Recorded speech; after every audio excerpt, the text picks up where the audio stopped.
Saan ka galing? Sabi mo, sandali ka lang, ah. Sorry na, kuya. Na-traffic kasi ako eh. Late na ako sa lakad namin ni Kara, oh. Oo nga, sorry na kasi. Kailangan ko na talaga maidaan sa school project ko. Baka kasi masira pag pinadeliver ko lang. Alam mo naman matatraffic ka, di sana inagaan mo yung alis mo. Kuya, maaga ako umalis. Kaya lang, ang dami nangyari sa daan. Imagine... Oo na. Sige na. Magkakwento ka pa, eh. Sige na.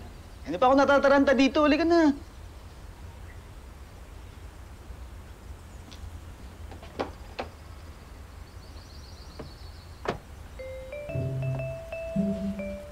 Kuya, ako ba yung magdadrive o ikaw?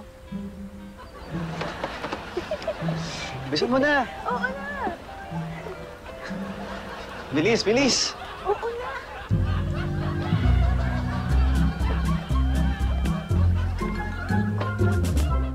Naisip mo na kung anong almusal ang ihanda mo para sa PM.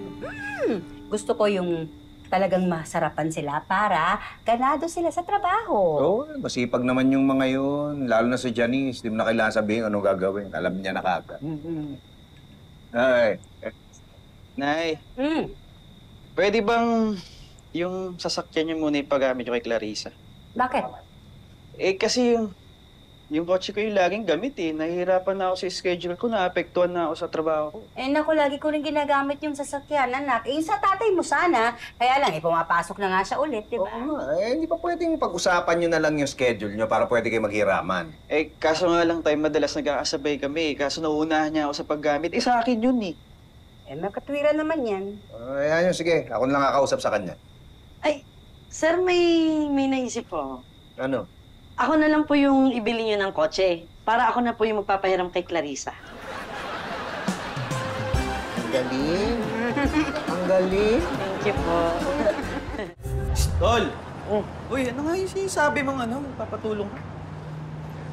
May prospect kasi ako. Mayaman na pamilya. Gusto kong alukin ng kabaong. Oo. Tapos, ano yung kailangan ko itulong sa'yo? Tinip kasi sa akin ng supervisor ko na matatanda na yung magkakapatid na yun. Tapos, may pabrika sila ng bihon. Kaya mayayaman yun. O ngayon? Sabi nung supervisor ko, naghahanap daw sila ng memorial plan. Kaya tulungan mo ako mag-present ng offer. Naku, wala akong alam dyan. Hindi. Ako naman magpe-present eh. Pumayag na silang makipag-appointment sa akin. Sinet up nung kakilala ko. Samahan mo lang ako. Kinakabahan ako eh. Moral support ka lang. Ganon? Isipan mo. Wag na. Bibigyan naman kita ng komisyon. Mandagdag mo lang sa pang-date nyo ni Gara yun. Sige. Sabagay, pwede. Sige. O basta, moral support lang, ha?